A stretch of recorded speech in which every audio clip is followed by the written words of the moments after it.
Olá pessoal, tudo bem? Aqui é a professora Gisele Lenze do Treinador OAB. Eu só vim fazer um batidão aqui com vocês da segunda fase de Direito Civil, mas eu vim principalmente para convidar vocês para que a gente faça o domínio do Vademecum juntos lá no YouTube. Assim que eu terminar aqui, eu vou para lá.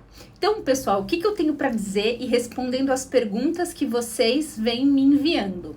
Bom, a gente faz a prova agora no domingo e a nossa parte foi feita, né? Então, o que a gente precisa esperar? É legal até a gente ver o que os cursinhos falam, os professores, etc e tal. É interessante, sim. Mas a gente precisa agora esperar o gabarito definitivo, né? Aquele que vai ser o imexível. E ele pode sim se modificar. Normalmente se modifica muito? Não, normalmente não. Mas ele pode ter a adição de algum artigo, ou alguma súmula, né? Ou algumas nuances. Mas o que é importante ter em mente? Que eu acho que o aluno fica muito nervoso. A gente tem a impressão que o artigo vale mais que o conhecimento. E não é assim, gente. Porque se você consegue responder aquele questionamento, mesmo que você não bote o artigo como base, você pontua, tá? Então, só para vocês terem uma ideia, normalmente o valor de colocar um artigo para justificar aquilo que você escreveu é de 0,10, é muito pequenininho. É que o que ajuda? Quando a gente domina o Vademecum, ajuda porque eu encontro todas as questões lá. Então, eu tô acostumado no domínio a justificar. Mas se você, de repente, respondeu alguma coisa e não justificou com o artigo, não fique tenso. Assim como na peça. A peça, ela é toda divididinha como uma pizza. Então, mesmo se eu não achei os mesmos artigos exatos do gabarito, eu ainda assim estou pontuando. O importante é que eu tenha acertado a peça. Mas o que eu quero chamar a atenção, né? Ontem foi Dia dos Pais e tal, eu tô com meu papai aqui, que é uma coisa rara e tudo e tal. E aí, lá pra noite e hoje de manhã, eu comecei a ver as mesas redondas que acontecem antes da soltura do gabarito pela OAB, né? Vou ser bem sincera, desde que a OAB começou a soltar o gabarito no mesmo dia, eu peço até para os meus alunos não verem mesa redonda, porque eu acho que cria uma ansiedade desnecessária. Mas é legal a gente ouvir a opinião, tudo bem, né? Dos colegas, dar aquela pincelada e tal. Então, gente, o que eu ouvi muito, assim, né, preste atenção, e eu quero que vocês prestem atenção no que eu vou falar. Se exalta demais a peça e se esquece as questões, tá? Então, eu vou ser o mais sincera com vocês, sem querer desanimar. Eu ouvi várias pessoas falando, assim, de diversos lugares. Ah, acertou a peça, passou. Não é assim, tá? Não é assim. Então, assim, nós temos as peças e nós temos as questões. E a soma disso faz você passar. Então, falar acertou a peça, passou, não é bem assim. Tanto que no recurso a gente sempre recorre por conta de faltar alguma coisa em questão. Por isso que a gente eu me dediquei essa semana passada a fazer domínio do Vademecum de questões. Exatamente por isso. Por causa desse esquecimento, essa exaltação da peça. E se responder questão e peça é a mesma coisa, então vamos investir numa coisa que... Ó, Felipe, as questões de civil... Então, é isso que eu vou falar, Fê. Ó, o que eu fiz, gente? Comecei ontem, mas hoje que agora eu terminei para ficar bonitão o domínio do Vademecum. Eu vou dar uma pincelada com vocês aqui, se vocês quiserem, mas eu vou fazer o passo a passo lá no YouTube. Eu espero conseguir fazer de tudo. O que eu achei aqui de civil? Olha, gente, primeiro... Teve questão de civil que nós fizemos igualzinha durante a semana. Então, quem acompanhou o domínio do Vademecum, aquela sobre direito da personalidade, já caiu numa prova e nós fizemos. Era exatamente a mesma espinha, exatamente as mesmas palavras-chave. Então, isso te ajudaria. Das outras questões, você encontrava sim as questões no Vademecum. Qual a diferença, gente? A diferença é que muitas das respostas não eram um artigo cabal, sabe? Que o índice remissivo leva direto. Não, você chegava perto e aí você tinha que usar a nossa técnica, né? Se eu não tenho palavra-chave, eu leio o quê? A canaleta, que é da cabeça de cima, o que está escrito em cima, grandão no Vademecum, título, capítulos ou sessões, até a cabeça de baixo, que termina essa canaleta, título, capítulo ou sessão. E aí você encontrava. O que deu para ver? Dava para responder, sim, com o VAD de civil. Se você estava treinado, você conseguia. Eles também pediram, né, algumas associações, né? Associações eu quero dizer assim, de sinônimos e antônimos para você poder enxergar. Então eu vou fazer uma breve análise de todas para depois eu começar lá no YouTube ao vivo, tá? Legal. Questão 1, então, gente. O que a gente tinha na letra A? Né? A gente tinha esse caso que a pessoa estava caminhando por um parque, estava chovendo, o José, aí tinha um empregado de alguém, jardineiro, que ele perde o controle da máquina e corta o pé do José. Aquelas coisas bem de CDC, né? Cortou fora, aquela coisa bem grave. E aí, esse José, ele é amparado por Marcos e Maria, que são velhinhos, né, de 80 anos, as únicas testemunhas, e leva eles até o hospital. Só que o Marcos e a Maria ficam doentes, pegam pneumonia. Então, a gente usava tanto em cima, as palavras de cima do problema, como embaixo. A primeira pergunta era, a sociedade empresária pode ser civilmente responsabilizada? Nós sempre falamos disso, né? Responsabilidade tá junto com dano, tá junto com indenização. Sempre as 3 palavrinhas juntas. E a gente procurando responsabilidade, a gente encontrava no CC, primeiro, culpa de terceiro, depois das empresas, dono do estabelecimento, que poderia me levar para próximo e me levava do artigo que eles queriam, e a gente achava do empregador. E aí, nesse caminho, a gente achava o artigo 9323, que eles queriam. E também, com a palavra dano no Código Civil, eu achava a culpa de terceiro e ele me indicava artigo 930 a 934 e eu chegava no 933 que eles queriam de gabarito, tá? Que é o responde independente de culpa. Também poderia ter pensado no CDC. Confesso que quando eu vi o problema, eu nem pensei em CDC. Foi com o gabarito que eu pensei, porque ele não deixou, né, uma coisa de CDC. Mas você poderia ter lembrado de que? Acidente, né, de vítima do evento.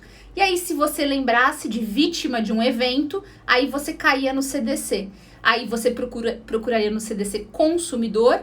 Consumidor te dava conceito, artigo 2º, e equiparação, artigo 2º, parágrafo único e artigo 17. E aí você achava o gabarito que eles queriam exatamente. Artigo 17. E também, em responsabilidade, ele te levava do artigo 12 ao 17. Você leria e acharia o 14 que eles te levariam. 341. Fê, coloca ela para mim aí, por favor, para eu ler essa 341. Normalmente, em civil, a gente não usa súmula do STF, tá? Sim, se essa se enquadrar, por que não? Se não tiver dentro do gabarito, pelo menos é raciocínio jurídico e você já aumenta o seu ponto, tá? A letra B, gente, eles perguntavam sobre prova. E aí você olhava a palavra-chave prova, exatamente a palavra, procurava no CPC e ele te indicava artigo 369 a 484 e ainda tinha mais um tracinho que falava produção antecipada na palavra-chave prova do CPC e te levava para 381 a 383. E aí você lia e achava o 381.1. Então, questão 1, com certeza, sim, dava para ser respondida, tá? Só com Vademecum. Questão 2. A questão 2 é a do Marcos. Ó, gente, olha como eu faço a prova com vocês no papel, tá? Só para mostrar aqui, porque às vezes falam, nossa, de onde vem? É na munheca mesmo, tá? O raciocínio é sempre na munheca, pra gente parar de pensar que a gente precisa de tudo pronto, de tudo mastigado. Muito pelo contrário, é o esforço que faz você raciocinar juridicamente. É assim que você vai resolver os problemas dos seus clientes. Exatamente a mesma coisa, tá? Então vamos na questão 2? Então a questão 2 era legal. Tinha o Marcos e tinha a Amália. Ela exigia um pouco de raciocínio, tá? Eles eram casados, aí o problema dá uma embolada em regime de comunhão parcial e tem o fim do casamento. Aí acontece que o Marcos, ele faz uma doação de um carro adquirido onerosamente durante a constância do casamento. Olha só as palavras que ele tá falando, igualzinho do CC. A Amália discorda, procura um advogado e ingressa com tutela cautelar antecedente para evitar a doação. Ela é concedida dia 12/4/2019. Por desídia da autora, ela não é efetivada e o pedido principal sai em 19/6/2019. Então, o que exigia esse problema? Exigia, além da espinha, que você tirasse a gordura do problema, porque tem muita conversinha desse problema, como todos, né? Uma linha do tempo com as datas, com essa data. Eu fiz pelo menos 12/4/2019, a 12/5/2019, a 12/6, só para eu ter uma ideia de prazo. E perceber que o prazo ultrapassou, explodiu o prazo. Eu tinha que perceber isso. E aí, como que eu ia fazer? Primeira pergunta, ele fala de eficácia da cautelar, né? Então, ele fala assim, a eficácia da tutela cautelar. Letra A, palavra-chave era, eu fui em tutela, lá no CPC. Quando eu vou em tutela, eu acho o tracinho, cautelar, 305 a 310. E aí, eu preciso fazer uma leitura. Eu preciso ler, leitura. E na leitura eu chego no 308, que fala pedido principal deve ser em 30 dias. E 309, que é o que eles queriam, diz que cessa a eficácia da cautelar quando o autor não deduz o pedido. Essa tava fácil de achar, tá? Porque simplesmente eu tinha que procurar tutela. Se eu procurasse cautelar no meu VAD, eu não achava, eu não ia pro mesmo caminho, tá? Letra B. Caso a doação venha a ser efetivada, ela é válida. Aqui, essa aqui foi enrolada, tá, gente? Ela era fácil de responder se a gente lembrasse, mas se não, para procurar no VAD era enrolada. Então, assim, palavra-chave, doação.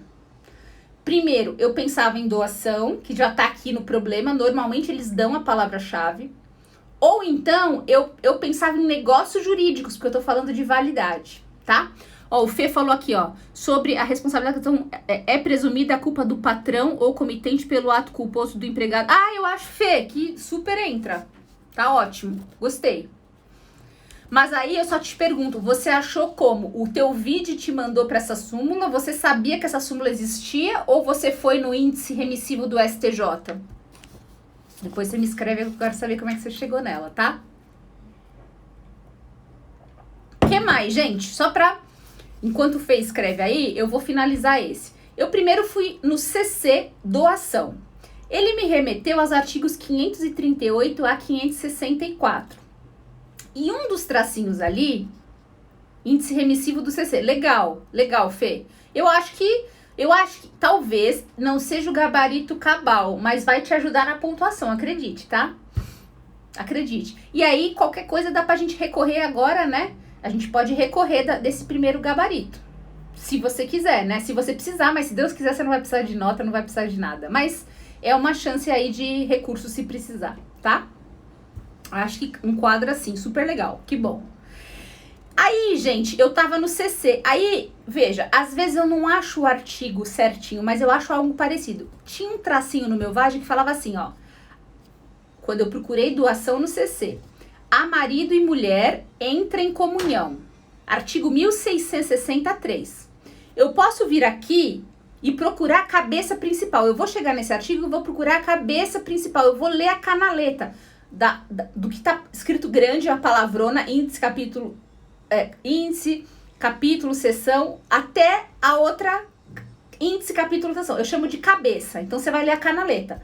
Lendo a canaleta, eu chegava no 1663. Lendo, eu chego no 1649 e chego no 1647.4 do CC. No meu caso aqui, se eu procurasse negócios jurídicos, ele me enrolava e eu não chegava nessa resposta, tá? Mas eu podia procurar a palavra casamento, que também fazia parte aí das nossas palavras-chave.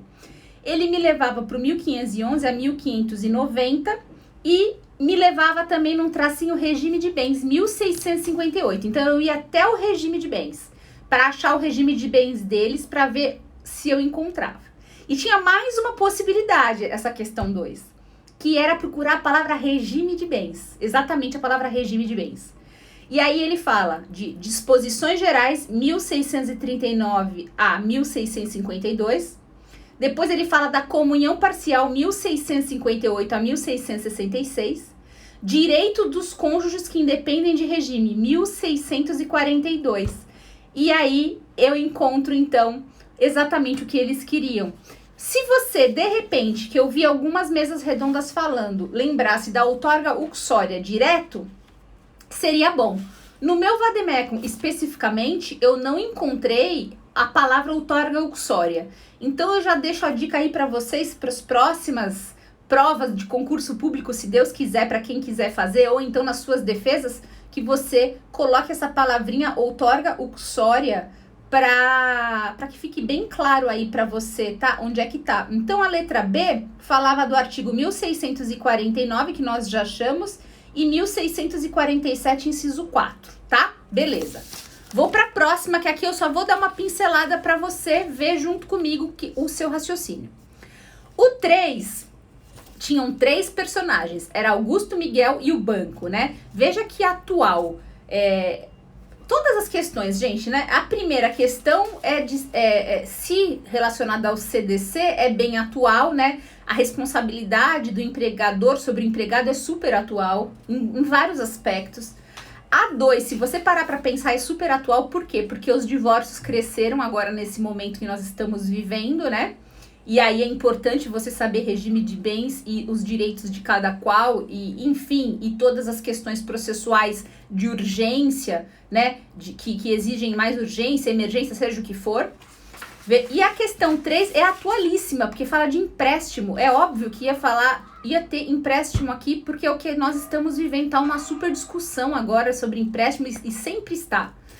Daí, o que a gente tinha aqui? O Augusto, ele celebrou contrato de empréstimo, né? E o irmão era o fiador com esse banco mais dinheiro.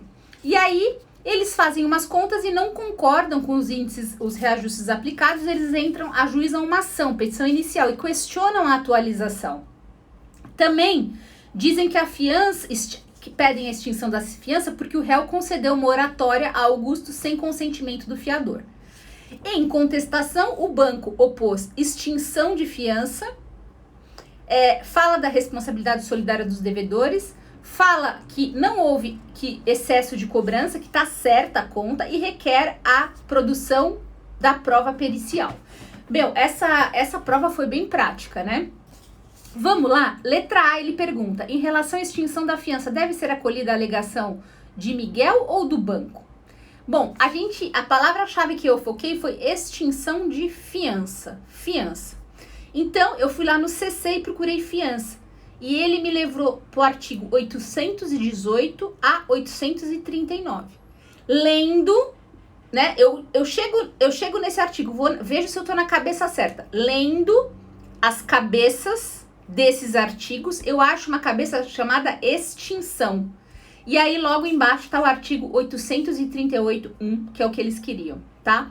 Então, olha que legal a estratégia que a gente vem aí gratuitamente fazendo com vocês de achar as coisas no vademecum, não só com índice remissivo, mas também com estratégia de canaleta e cabeça, tá?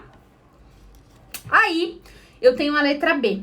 O juiz poderá examinar o pedido de extinção de fiança antes da produção antecipada de prova? Esse exige um raciocínio. Por quê? Você vai ter que pensar assim, pô, ele tá falando de uma divisão, né? Então, é uma decisão, é um pedaço de decisão, é uma decisão parcial, né? Eu fui para isso, decisão parcial. Então, primeiro eu procurei a palavra decisão no CPC e não achei nada parecido com o nosso problema. Então, eu fui no sinônimo, que é julgamento, né? Decisão para julgamento é um pulo. E aí, eu achei o quê? Num tracinho do CPC.